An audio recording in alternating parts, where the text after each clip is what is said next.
여러분 안녕하십니까? 박상규입니다.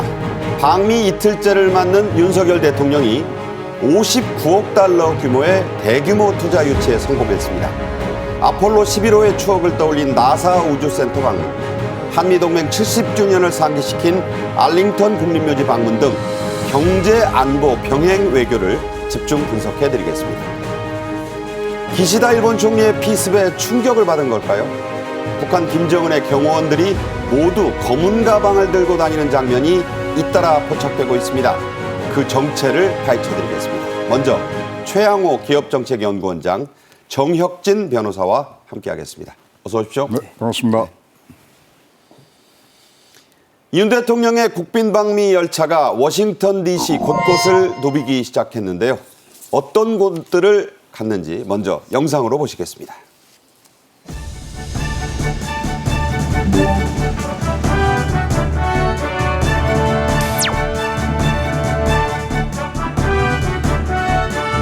아폴로 11호가 달에 착륙해 닐 암스트롱과 올드린이 달 표면에 발을 밟은 그 순간은 지금도 아직 생생하게 기억합니다. 그때부터 우주는 제게 꿈이자 도전이었습니다.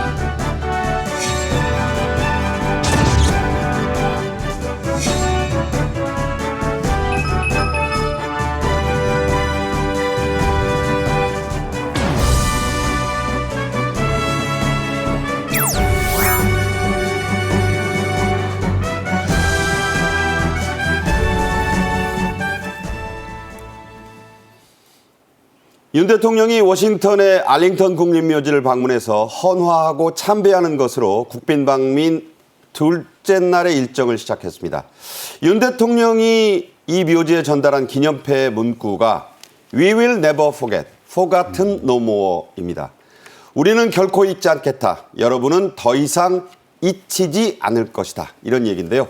어떻게 보셨습니까? 그러니까 대통령 방미 이틀째인데 다 아시다시피 이번에 윤 대통령의 방미는 국빈 방문이에요. 그러니까 스테이트 비지트란 말이죠. 네. 프라이빗 비지트나 워킹 비지트가 아니고 스테이트 비지트인데 많은 사람들이 관심을 갖고 있는 게 뭐 밥을 뭘 먹냐, 만찬이 뭐냐, 그럼 그다음에 어디서 주무시느냐, 블레어 하우스 이런 것도 있지만 그 국빈 방문의 중요한 게 두 가지가 뭐냐면 첫 번째가 국립묘지에 헌화하는 게 들어있고요. 네. 그다음에 두 번째는 예포를 발사하도록 되어 있어요. 그래서 예포 21발. 그래서 아마 이번에 헌화할 때도 의장대가 예포 21발을 발사했다라고 했는데 워싱턴의 알링턴이라고 국립묘지 있지 않습니까? 그렇죠. 여기에 우리나라 6.25 전쟁에 참전했던 그런 많은 용사들이 많이 거기에 안장되어 있거든요. 그렇기 때문에 다른 나라 정상이 와서 알링턴에 참배를 해도 의미가 있겠지만 우리나라 대통령 같은 경우에는 더더욱 의미가 크다라고 저는 생각을 하고요.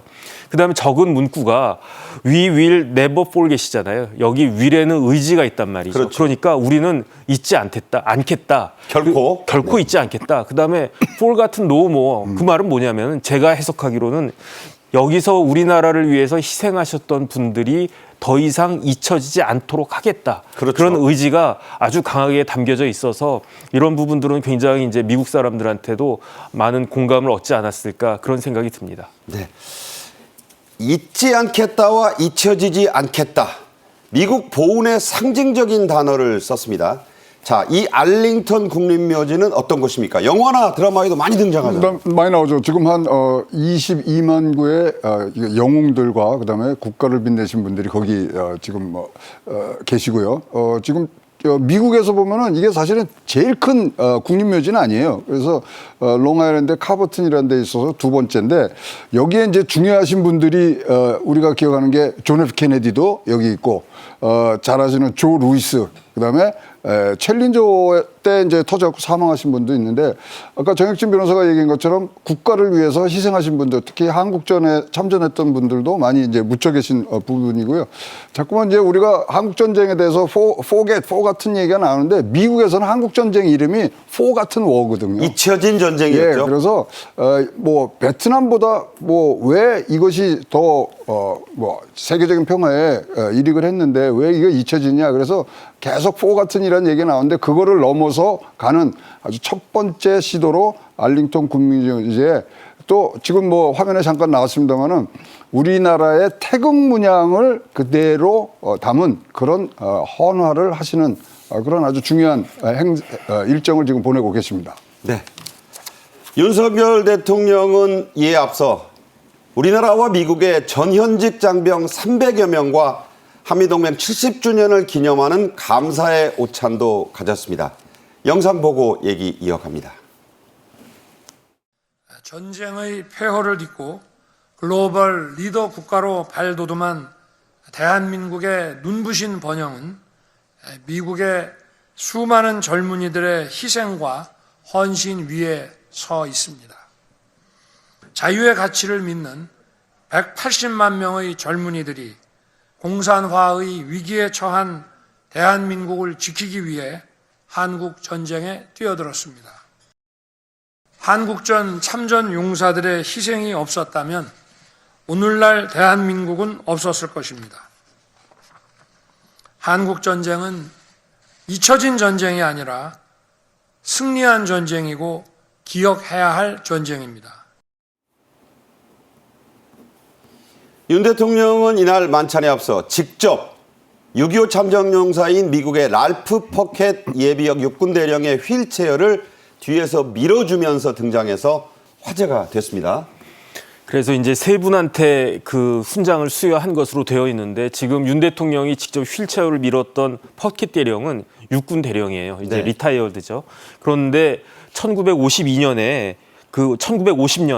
중대장으로 평안북도 전투에 참전을 해서 여러 차례 전투를 수행을 갖다 했는데 그때가 언제냐면 11월 말이었거든요. 네. 한겨울에 그 악전고투 끝에 이제 전쟁을 갖다가 했는데 어떤 위라가 있냐면 미군 장병들이 그 6.25 딱 터지고 난 다음에 부산에 상륙했잖아요. 그렇죠. 그때 한국은 이게 아주 그 열대 지방이구나, 덥구나 이렇게 생각을 갖다가 했는데 올라갈수록 그다음에 이제 그 겨울이 다가올수록 갑자기 이제 그 열대 지방에서 극한 지방으로 갔기 때문에 굉장히 그 기후에도 힘들었다라고 하는데 그런 악전고투를 뚫고 그 퍼켓 당시 중대장이 아주 그 큰 공을 세웠다라고 하고 그다음에 윌리엄스 대령은 해군 대령인데 해군 대령이라고 하면은 이제 많은 사람들이 뭐 선장 정도 생각하지 않습니까? 그런데 미 해군은 육해공군 중에서 제일 센 데가 해군이에요. 미국은. 네. 그래서 미 해군에 뭐가 있냐면 항공모함 있지 않습니까? 그렇죠. 그렇기 때문에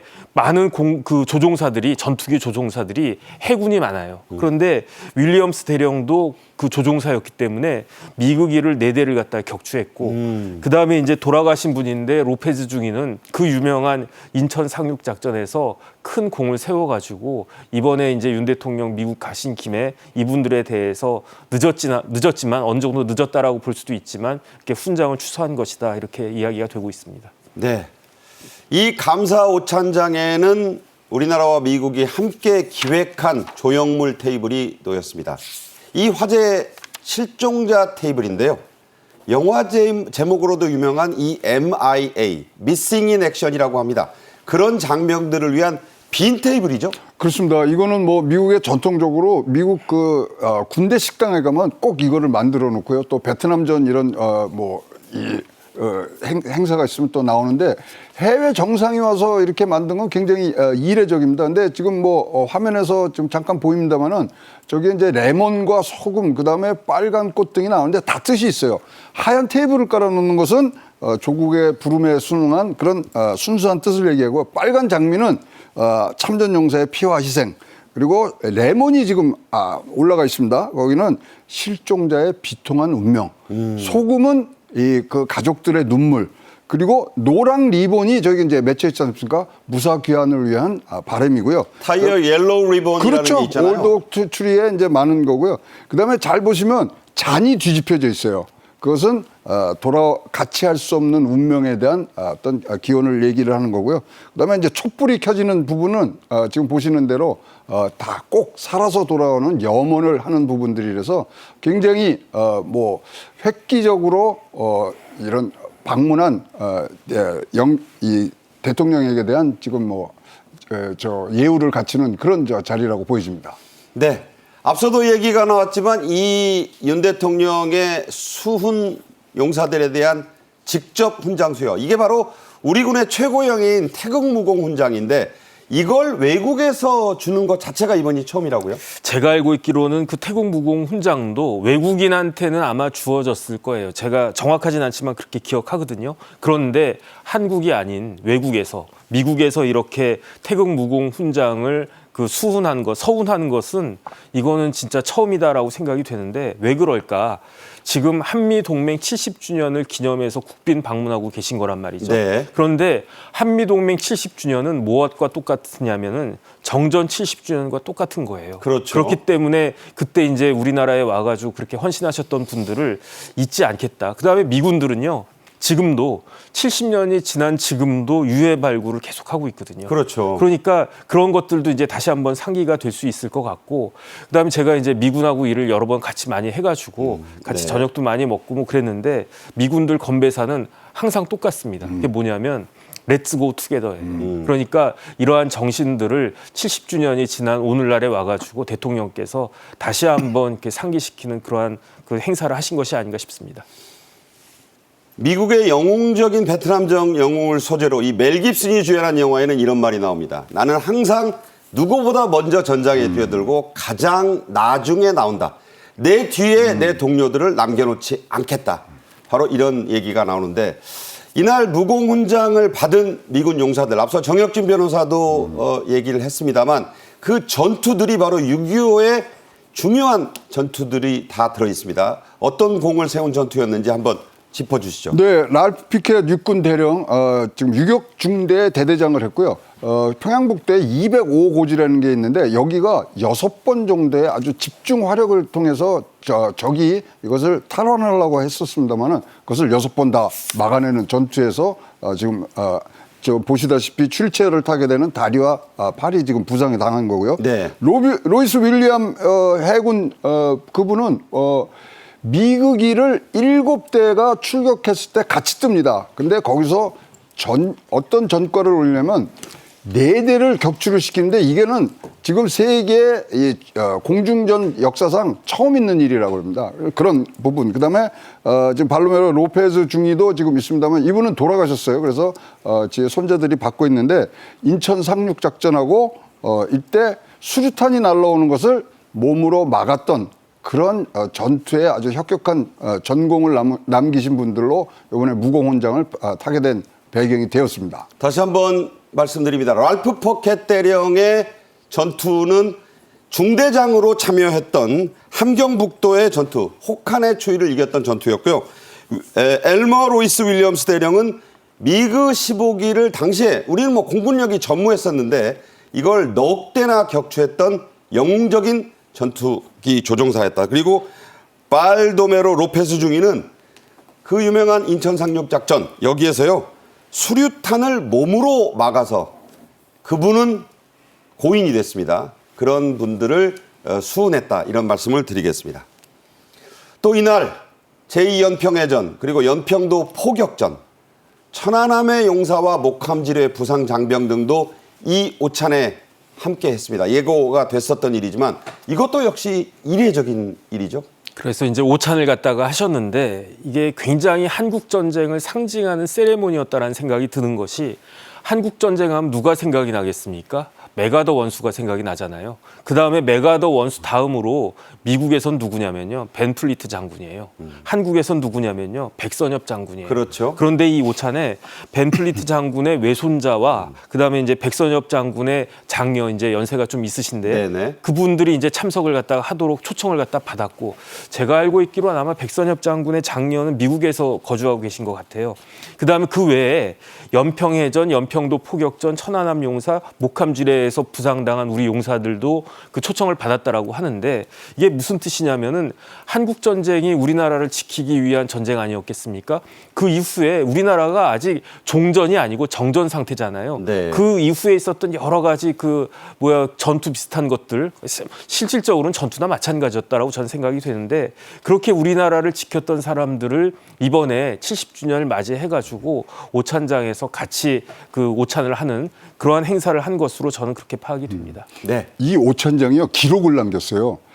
외국 정상 행사 중에 최다의 장성이 참석합니다. 별이 20개가 뜹니다. 아, 별이 예, 이렇게 많이 우리 왔다. 별이 몇 개 뜨냐 이러잖아요. 그래서 공군 참모총장, 8군 사령관, 한미연합사령관, 해군 참모총장 이렇게 해서 별이 20개가 떠서 기록을 갱신한 그런 아주 뭐 대단한 행사였습니다. 네. 자, 이어서 윤 대통령의 비즈니스 행보 또 짚어드리겠습니다. 윤 대통령은 우리나라와 미국 두 나라에 170개가 넘는 기업들이 참여하는 첨단 산업 포럼과 한미 비즈니스 라운드 테이블에 참석해서 6개 미국 회사로부터 모두 미화 59억 달러의 투자 결정을 받아냈습니다. 영상 보고 얘기 나눠보겠습니다. 그 투자 신고식에 참석하여 미국 첨단 기업 6개사로부터 19억 불 규모의 투자를 유치했습니다. 미국 첨단 기업들이 한국 내 투자가 크게 증가할 것으로 예상된다는 점입니다. 이번에 확인된 금액만 해도 그 넷플릭스가 우리에게 투자한 게 25억 불, 그다음에 오늘 투자 신고식에 6개사에 19억 불, 그다음에 오늘 코닝사에서 발표한 15억 불까지 하면은 총 59억 불의 한국의 투자가 확인되었습니다. 저희가 이 프로그램을 준비하면서 숫자가 계속 바뀌었습니다. 44억에서 50, 다시 59억 불. 이게 이제 계속해서 지금 진행형이라는 얘기잖아요. 그렇습니다. 지난번 뉴욕 가셨을 때는 40억 불에 오셨고 UAE 갔을 때는 300억 불에 했는데 지금 계속 늘고 있습니다. 그럼 내용을 보면 넷플릭스에서 지금 25억 달러, 3조예요. 3조를 한다고 그러고 코닝에서 5년간 15억 달러, 그리고 이제 수소와 반도체 쪽에서 지금 19억 달러에서 지금 전체로는 59억 달러 그랬는데 이틀 만에 이른 우리나라 1호 영업사원의 실적 굉장히 좋다고 보여집니다. 네, 수소, 연료전지, 반도체 전부 첨단 분야에 그렇습니다. 특히 지금 제가 눈여겨보는 퓨어사이클이라는 재활용하는 부분까지도 지금 갔기 때문에 이 모임이 비즈니스 라운드 테이블에서 굉장히 첨단 생태계를 같이 만들자는 그런 의도들이 지금 읽혀지고 있습니다. 네. 이번엔 우주로 가보죠. 미국의 나사 하면 우주 개발의 심장부인데 그 심장부의 또 심장입니다. 헤드쿼터라고 불리는 곳이죠. 고다드 우주센터도 윤 대통령이 찾았는데요. 관련 영상 보시겠습니다. South Korea will soon fly payloads through NASA's Commercial Lunar Payload Services Program. I like to think of it as our version of a rideshare program for space exploration. And in the future, we look forward to expanding our collaboration on the Artemis program, which will return astronauts to the 아폴로 11호가 달에 착륙해 닐 암스트롱과 올드린이 달 표면에 발을 밟은 그 순간은 지금도 아직 생생하게 기억합니다. 그때부터 우주는 제게 꿈이자 도전이었습니다. 가치 동맹인 한미 동맹의 영역이 지구를 넘어 우주로 확대되고 앞으로 새로운 한미 동맹 70년의 중심에 우주 동맹이 있기를 기대합니다. 윤석열 대통령이 초등학교, 그때는 국민학교라고 그랬습니다. 3학년 때라고 밝혔죠.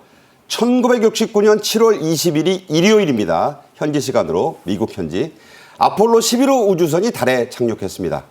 당시에 박정희 대통령은 이 다음 날인 월요일, 즉 7월 20일을 임시 공휴일로 지정해서 발표했죠? 기억이 납니다. 나고 텔레비전 그때는 뭐 모여서 텔레비전 볼 때거든요. 보면서 달에 착륙하는 모습이 당시의 생중계 화면이에요. 네, 말씀하십시오. 야, 저게 참, 이 감회가 남다릅니다. 그래서 그때 저거를 보고서 다음날 이제 임시 공휴일 됐다는 뭐 얘기까지 이제 들은 상황이고요.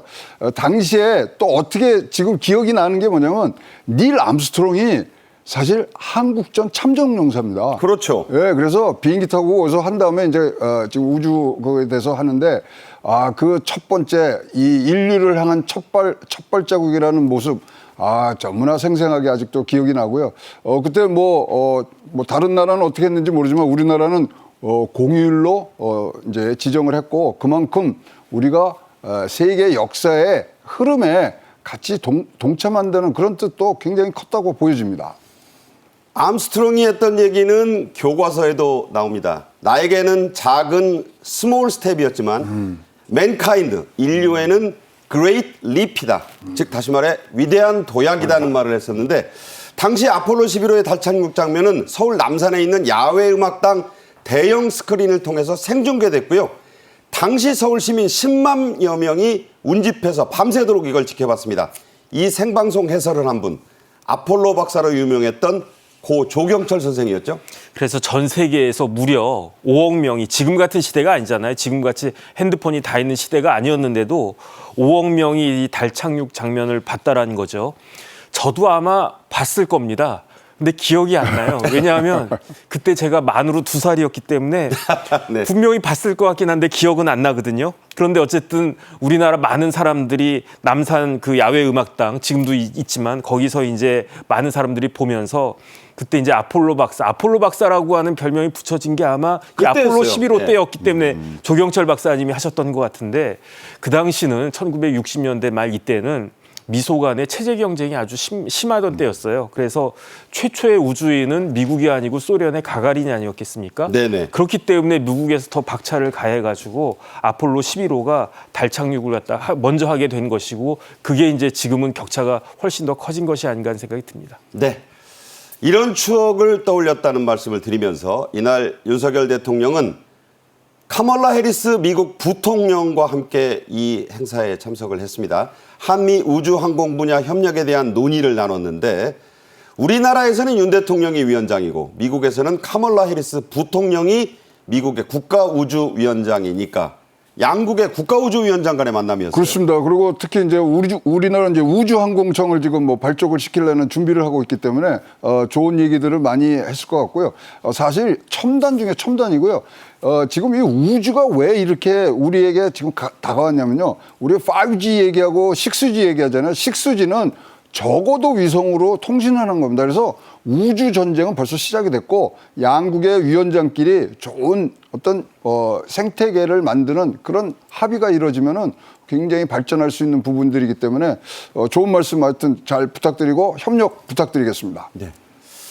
윤석열 대통령이 미국에 가서 바이든 대통령 부부와 처음으로 대면한 행사가 있었어요. 그게 뭐냐면 워싱턴 한국전쟁 기념비 공원에 함께 가서 또 참배를 했고 별도의 친교 시간도 가질 예정이라고요? 그러니까 이제 방미 이틀째 양국 정상 부부들이 한국전 전쟁 기념비에 헌화를 한다. 이것은 굉장히 뜻깊은 일이 아닌가 싶고 그다음에 그렇기 때문에 이제 그 만나면서 여기서 뭐 이런저런 또 말씀도 많이 하지 않았겠습니까? 옛날에 그렇기 때문에 이런 행사들이 작은 것 같이 보이지만은 한미 동맹에 있어서는 큰 의미가 있는 것이 아닌가 그런 생각이 듭니다. 네.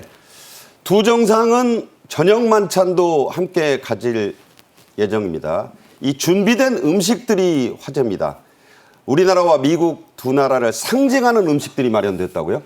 그래서 이제 제가 미팔군에 들어가가지고 용산에 거기 이제 식당에 자주 갔거든요. 그러면 뭐가 나오냐면은 크랩 케이크라는 게 나와요. 그래서 전 처음에 크랩 케이크라고 그래가지고 무슨 디저트로 먹는 케이크인 줄 알았는데 그런 게 아니고 저기 그 화면에 보이는 것처럼 저런 형식의 그 크랩 케이크인데 크랩 케이크를 제가 많이 먹어봤지만 이번에는 고추장 소스가 들어갔다고 그래요. 그래서 그런 크랩 케이크는 한 번도 먹어보지 못했는데 네네. 특별하게 아마 준비를 한 것 같고 그다음에 메인 코스는 뭐냐면은 소 갈비찜인 것 같아요. 그래서 이것도 생각을 많이 하신 것 같고 그다음에 디저트는 바나나 스플릿이라고 하는데 이 디저트에는 무슨 의미가 있나 그것까지는 제가 잘 모르겠는데 네네. 어쨌든 그 만찬을 아주 이렇게 성대하게 그 환영을 받은 것 같습니다. 이런 국빈 만찬에는 물론 백악관의 메인 셰프들이 다 투입이 됐습니다. 하지만 또 달리 화제가 된 이유가 있죠. 질 바이든 여사가 특별하게 신경을 써서 직접 준비를 했고 한국계 스타 셰프인 에드워드 리, 앞서도 소개를 드렸습니다만 이 에드워드 리를 직접 초청해서 한미의 음식을 결합한 이른바 퓨전 메뉴를 좀 준비한 거라고 하네요. 그렇기 때문에 에드워드 리 같은 셰프가 있었기 때문에 크랩 케이크를 만들어도 거기에다가 고추장 소스를 하는 게 좋겠다. 그다음에 이제 외국 사람이 소갈비찜을 그렇게 잘할까 하는 생각이 드는데 그 한국계 에드워드 리 같은 셰프는 이런 것도 잘했을 것 같고 그 다음에 그 음식도 음식이지만은 만찬장도 여러 가지 신경을 많이 써가지고 태극문양 같이 네. 한국을 상징하고 한국을 알 수 있는 그런 여러 가지 상징적인 그 조형물들도 많이 있었다라고 합니다. 네. 한국계 스타 셰프 에드워드 리는 국빈 만찬 준비를 위해서 백악관의 주방 모든 스태프와 바이든 여사까지 함께해서 이틀간 레시피를 함께 구상했고 또 이걸 준비하기 위한 연습을 하는데 시간을 많이 썼다고 네, 하네요. 그렇습니다. 미국 음식을 내놓을 때 한국 맛을 가미하자. 그래서 이제 에드워드 리 셰프가 가서 한 거고요. 좀 마지막에 이제 바나나 스프릿이 나오는데 거기는 된장 캐러멜이 지금 발라집니다. 된장 캐러멜이요? 그러니까 예. 얼마나 저걸 한 거고요. 사실 또 현지에서는 뭐를 지금 비교하고 있냐면요. 마크롱이 이제 그 전에 국빈 방문했잖아요. 마크롱 때 이제 뭐 만찬 메뉴는 뭐였냐면 메인 랍스터였어요. 근데 이게 이제 갈비찜으로 오고 한국을 위해서 가고 사실 이런 만찬에서 가장 신경 쓰는 부분들은 뭐냐면 같이 나오는 와인이거든요. 네네. 근데 와인을 어디 거를 지금 쓰냐면은 워싱턴주 제일 그 서부에 위에 있는 워싱턴주에서 지금 공수를 해갖고 왔어요. 왜 그랬냐면 한국하고 제일 가까운 주가 미국의 워싱턴주입니다. 네. 그런 의미까지 지금 다 담아하고요. 그러니까 그다음에 워싱턴 DC가 아니라 서부에 있는 서부에 있는 캘리포니아 위에 있는 워싱턴주에서 이거를 갖고 오는 그런 배려를 굉장히 지금 많이 하고 있고요. 보시면 이제 그 만찬장 이제 뭐 데코레이션을 하는 부분들에 있어서 이 김건희 여사가 좋아하는 모란꽃, 그다음에 뭐 여러 가지를 섞어서 한국 문양을 놓고 그다음에 벚꽃 나무를 2m짜리를 그 안에다 지금 놨다는 등등 굉장히 지금 신경을 쓰고 있는 부분들이라고 보여집니다. 네. 방금 최영호 원장이 말씀하신 얘기 좀 이어가자면요. 이날 이 만찬 테이블에는 2m 길이의 가지를 뻗은 벚꽃도 놓일 예정입니다. 벚꽃은 백악관과 워싱턴 기념탑 등과 함께 워싱턴 DC를 대표하는 상징물. 우리나라에서는 이게 벚꽃이 졌지만 워싱턴에는 지금 벚꽃이 만개했다고 그래요. 네, 저도 워싱턴을 가보긴 가봤는데요. 몇십 년 됐거든요. 근데 워싱턴 하면 딱 생각나는 게 첫 번째 백악관, 그다음에 두 번째 워싱턴 기념탑, 모든 사진에 다 있죠. 그다음 또 하나가 뭐냐면은 만개한 벚꽃. 뭐 우리나라도 여의도 같은데 벚꽃이 많이 있지만 그렇기 때문에 워싱턴에 왔으니까 워싱턴 DC를 상징하는 그런 벚꽃으로 장식을 한 것 같고, 그런데 그 장식을 했을 때 벚꽃으로만 장식한 게 아니고 한국계 그 미국인인 정리라고 하는 사람이 장식을 맡았다라고 하는데 네네. 여기에 기본적으로 조지 워싱턴의 초상화가 있지만 조금 전에 말씀드린 것처럼 태극 문양도 들어가 있고요. 그다음에 우리나라 건축물 하면 생각나는 게 뭐가 있겠습니까? 단청 아니겠습니까? 네. 그 단청도 있고 그다음에 이제 우리나라 그림 그 수묵화도 있고 그다음에 이제 최 원장님 말씀하신 것처럼 김건희 여사가 좋아하는 여러 가지 꽃들. 근데 네. 한국을 상징하는 진달래, 난초 이런 것까지도 세심하게 이제 그 신경을 쓴 그런 만찬장과 만찬 음식이 된 것으로 그렇게 생각이 됩니다. 네. 음식과 이런 장식만이 아닙니다. 이제 공연이 또 화제가 되는데 브로드웨이 3대 뮤지컬로 유명한 이 3대 뮤지컬의 스타가 총 출동해서 초청돼서 공연을 합니다. 팬텀 오브 디 오페라, 오페라의 유령의 주연 배우인 놈 루이스, 미스 사이공의 주연으로 유명한 필리핀 출신의 레아 살롱가, 여기에 여러분도 많이 보신 위키드, 한국에서는 뭐 그 녹색 마녀로 옥주현 씨가 나왔지만 그 원작이고 원 오리지널 배우인데 제시카 보스크, 정말 쟁쟁한 스타들이죠. 쟁쟁한 스타일뿐만 아니라 구성을 보면 뭐 훌륭한 게 뭐냐면 롬 루이스가 흑인이에요. 흑인 최초로 팬텀 오브 오페라의 주연을 맡으신 분이고 아까 말씀하신 살롱가는 필리핀 그리고 위키드의 제시카 보스크는 백인. 그래서 이 화합의 모습들을 굉장히 잘 보여주는 부분들이기 때문에 굉장히 가고요. 그다음에 다 아시겠지만 뭐 위키드나 뭐 살롱가나 다 이 부분들이 디즈니나 이런 영화들을 통해서 대가들로 알려지셔서 뭐 우리가 뭐 핑크 뭐 이런 걸그룹을 뭐 모시고 와야 된다 뭐 이런 것을 뛰어넘어서 굉장히 미국적인 부분들을 지금 만찬 공연으로 잡아놓은 것 같습니다. 그러니까 미스 사이공 보신 분들은 레아 살롱가를 모를 리 없고, 그렇죠. 거기에 또 뮬란의 주인공이고 자스민 공주입니다. 알라딘 보신 그렇죠. 뭐 분들에게 그렇습니다. 이 뮤지컬의 스타들의 공연 이게 이제 실황이 우리에게 들어오면 또 그때 또 직접 목소리를 들려드릴 기회를 갖도록 하겠습니다. 자, 윤 대통령은요 이 워싱턴 D.C. 시내를 산책을 했습니다. 이 블레어하우스 주변이죠. 바이든 대통령이 지난 5월에 작년 5월 방한할 때 선물해준 모자와 선글라스를 직접 착용했고 신발은 또 국내 프로야구 시구할 때 썼던 국내 브랜드의 그 운동화였다고요. 그러니까 미국 대통령이 한국 오면 주로 이제 미군 기지에 용산 같은 데서 그 거주할 때가 이렇게 묵을 때가 많은데 그때 미국 대통령들은 아침에 일어나 가지고 조깅하는 경우를 제가 종종 봤었어요.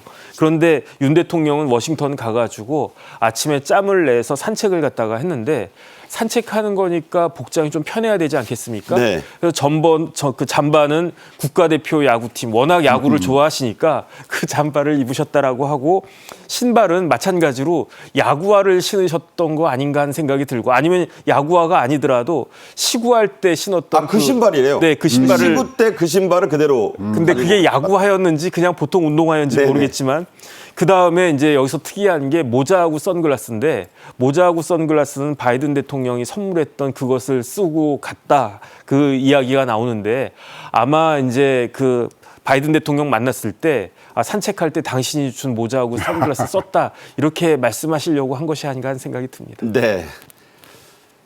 최양호 기업정책연구원장 정혁진 변호사와 여기까지 말씀 나누겠습니다. 고맙습니다. 최근 북한 김정은의 경호원들이 달라졌습니다. 맨몸으로 경호하던 경호원들 손에는 한결같이 검은 가방이 들렸고 인원 또한 확 늘어나는데요. 어떻게 된 일인지 먼저 영상으로 만나보겠습니다.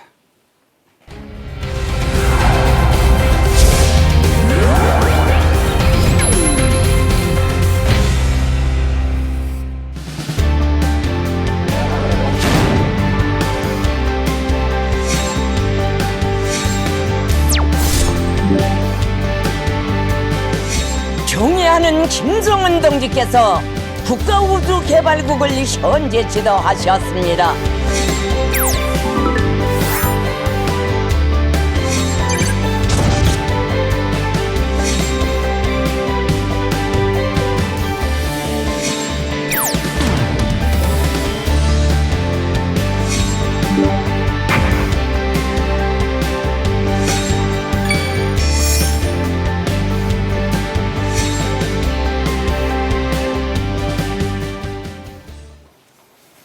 고영환 전 국가안보전략연구원 부원장과 함께 얘기 나누겠습니다. 어서 오십시오. 안녕하십니까? 네. 앞서 보셨듯이 최근 북한 김정은의 경호가 부쩍 강화됐다. 이런 모습이 지금 영상으로 포착이 됐습니다. 숫자도 늘었지만 손에 검은 가방을 들었어요. 이게 뭐죠? 검은 가방을 이전에는 안 들었는데 갑자기 검은 가방을 든 사람들이 이제 측근 가까운 데서 근접 경호를 하고 있는 것이 이제 북한 TV를 통해서 나왔고 우리가 네. 잡은 거죠. 자, 이 검은 가방이라는 게 이제 여러 생각을 들게 만들어요. 그러니까 뭐 서류 가방일 일은 없고 네. 저게 이제 방탄 가방도 하면서 그 안에는 뭐 이 방탄용 권총, 단총 이렇게 들지 않았겠느냐. 어떻게 보십니까? 그 사실은 저 김정은 경호가 5선 경호입니다.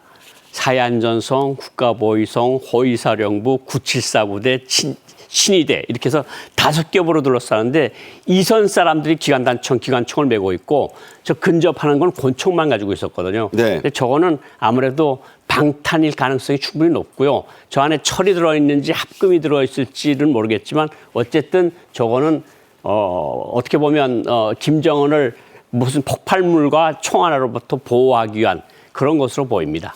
이 검은 가방의 재질이 문제인데 네.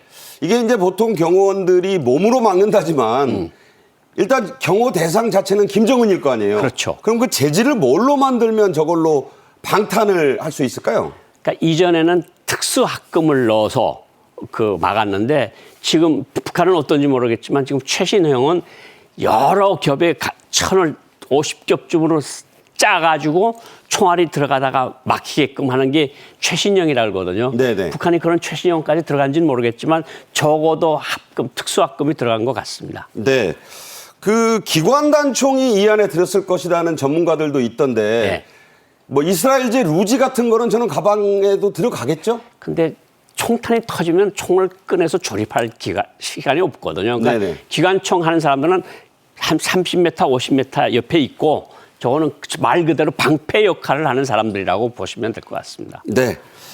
방패용 가방일 가능성도 지적을 해 주셨습니다. 이 바뀐 건 이 손에 들린 검은 가방만이 아니었습니다. 경호원의 수도 확 늘었다고요? 경호원 숫자가 이제 최근접에서 경호하는 게 이제 보통 3, 4명 정도가 경호를 했는데 지금 한 9명 정도로 갑자기 배 이상 늘어났습니다. 네.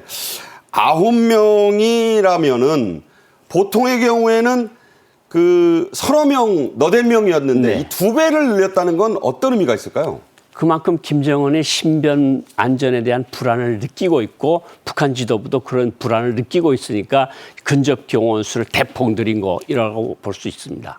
네. 자, 이 검은 가방이 등장한 게 언제부터인지 저희가 좀 추적을 해 봤습니다. 그 시점을 저희가 한번 분석한 그래픽을 준비했는데요. 2달 전만 해도 이런 게 없었어요. 그러니까, 그런데 예. 지금 말씀드리다시피 2월 15일 평양 온실농장의 주택건설 착공식부터 등장하기 시작해서 없었는데 예. 4월 16일에는 이 평양 화성지구 1단계 산림직 중공식장 18일 이틀 뒤 국가우주개발국 지도 현장에 이제 이 검은 가방이 나타났다는 겁니다. 4월 달 이후부터 나타난 거죠. 그러니까 그 전에 2월 달까지는 북한이 보도한 영상에도 없었고 그리고 그 이후에 여러 가지 행사장들에도 나타나지 않았는데 4월 16일을 기점으로 해서 검은 가방이 나타났다. 이건 뭐 여러 가지 시사하는 바가 있을 것 같습니다.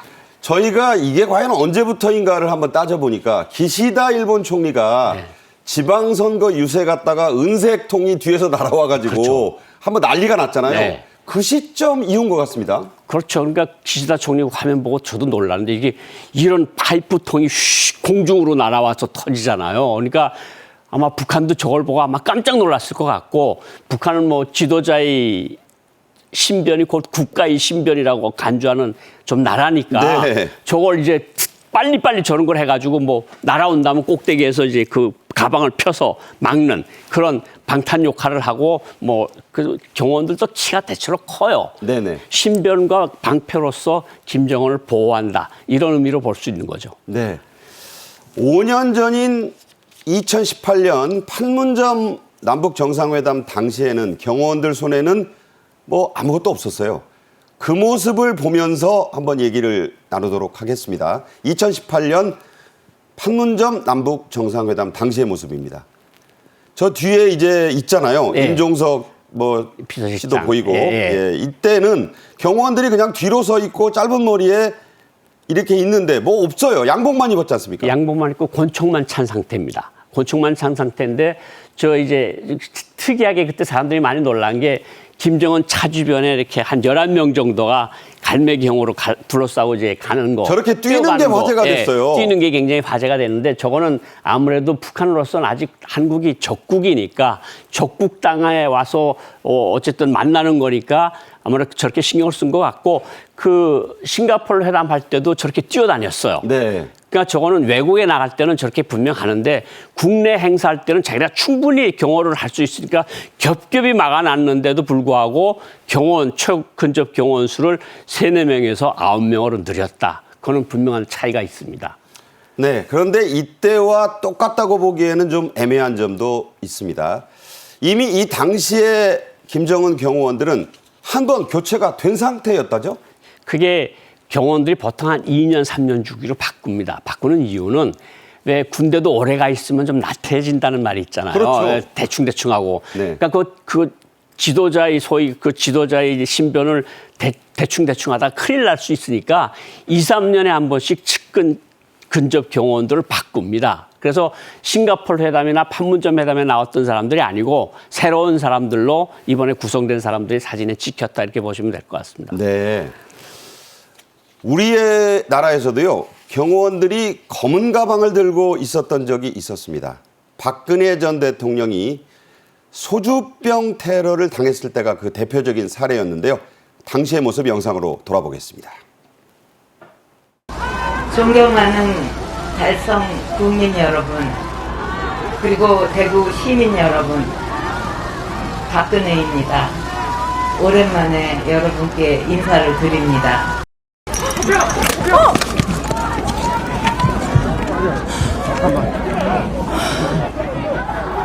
네, 이 화면에는 안 잡혔지만 저 왼쪽 한 2m 전방에 소주병이 날아와서 탁 하고 바닥에 부딪히면 저렇게 깨졌습니다.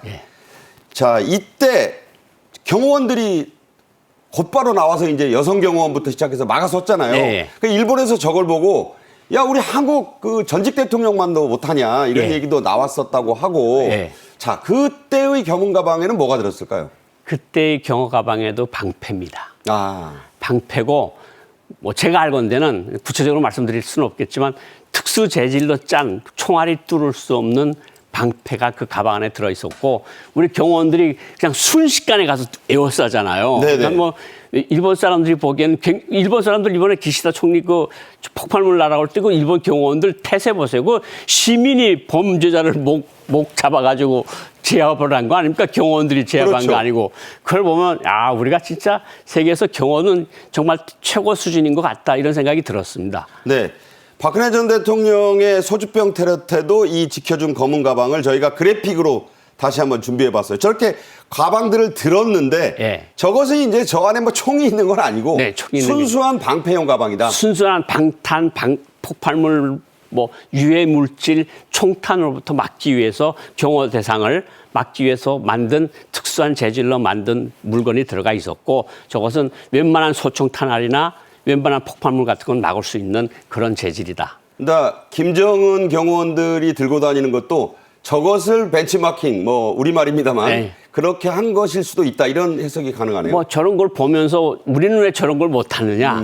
그랬을 가능성이 충분히 높은 데다가 기시다 총리 그때 날아가서 보니까 이게 위험하다. 그러니까 뭔가 빨리빨리 만들어가지고 이번에 4월 16일 날 저거 첫 등장한 것이 아니냐 이런 생각이 듭니다. 네. 일본 기시다 총리 피습에서도 이 검은 가방이 보이는 경우가 있었습니다. 그러니까 일본에서도 이 검은 가방이 과거에도 있었는데 이건 어떤 상황이었나요? 뭐 사실 그 선거 유세를 하는데 어떤 그 자기 당 소속 의원을 가서 지지하는 연설을 하는데 이제 폭발물이 휙 날아와서 터졌는데 이렇게 펼치는 모양도 없었고 기시다 총리를 둘러싸는 경호원 모습도 안 보였어요. 그걸 보면서 아 일본 경호가 저렇게 허술한가 이런 생각이 들었는데 네네. 저걸 보면서 또 북한 사람들도 아 이거 정말 뭔가 하지 않으면 오늘 공중에서 뭐가 날아와서 터지면 어떡하느냐 이런 위기감이 있었던 것 같습니다. 네. 자, 한편 윤석열 대통령의 국빈 방미 일정이 이제 이틀째를 맞고 있는데 북한에서 볼 때는 굉장히 부정적인 시각이 지금 나타나고 있다. 북러의 연대 입장을 북한 측이 밝히고 나섰네요. 일단 미국하고 러시아하고 지금 충돌을 하고 우크라이나 문제가 충돌을 하고 있는데 김정은이 극동 지방에 가서 푸틴 대통령을 만나는 모습부터 지금 북한이 막 내보내면서 일부 논조들에서는 지금 윤석열 대통령의 방미를 비난을 하고 있거든요. 그러니까 뭐 북한으로서 보기에는 좀 그런 것 같습니다. 아주 뭐 그런 말이 적합할지 모르지만 네. 너무 배가 아픈 거죠, 사실은. 네. 이 북한 외무성이 4년 전 러시아와의 정상회담을 집중적으로 부각시키는 것과 함께요. 지난번에 진행된 한미연합훈련 때보다도 더 부정적인 입장을 지금 북한 매체가 드러내고 있습니다. 정상회담이 진행이 되면 핵도발을 감행할 가능성, 이런 확률도 점쳐지고 있다는데 고 원장께서는 어떻게 보십니까? 뭐 저는 꼭 북한이 무슨 군사적 도발을 할 거라고 생각을 하는데 사실 윤석열 대통령의 방미 중에서 우리가 가장 중요하게 여기는 것 중에 하나가 핵 대응 아니겠습니까? 네네. 북한 핵에 대한 대응인데 지금 윤석열 대통령 측근에서랑 뭐 대통령실에서 나오는 걸 들어보면 나토식 핵공유보다 좀 더 높은 수준의 핵공유, 한국식 핵공유가 나온다는 이야기가 나오고 있지 않습니까? 이것을 뭐 별도의 특별 합의 문서로 쓴다. 뭐 선언문이든가 이런 것들을 한다는 그런 말들이 나오고 있는데 저렇게 되면 북한으로서는 뭐냐면 한국에 유일하게 가지고 있는 전략적 그 우월성이 핵무기인데 저렇게 되면 우리가 미국 핵무기를 같이 쓸 수 있다는 거 아니에요. 그렇죠. 북한으로서는 이제까지 자기네가 30, 40년 동안 고생해서 만든 보람이 없어지니까 북한이 극도로 분노를 할 거고 이게 이제 윤석열 대통령께서 가서 핵 문제뿐만 아니라 항공, 우주, 사이버, 첨단 기술, 경제 안보 이것저것 폭넓게 가는 거는 북한으로서 보면 그게 안 좋은 일이거든요. 그러니까 북한이 극도로 분노할 수밖에 없는 거죠. 그러니까 이제 극도로 분노하면서 민감해질 시기니까 예. 방미가 이루어지는 시점 또 그 끝난 이후까지 우리가 안보 태세를 좀 강화해야 되겠다는 말씀이죠. 예, 그러니까 뭐 핵실험을 하든 대륙간 탄도미사일을 쏘든 뭔가 북한이 틀림없이 할 거고 그에 우리 관계 당국이 주의를 지어서 잘 예의주시해야 될 것 같습니다. 네. 고 원장님의 말씀 여기까지 듣겠습니다. 잘 들었습니다. 고맙습니다. 고맙습니다. 네. 오늘 저희 생방송 정책의 이슈가 준비한 소식은 여기까지입니다. 시청해 주신 여러분 감사합니다.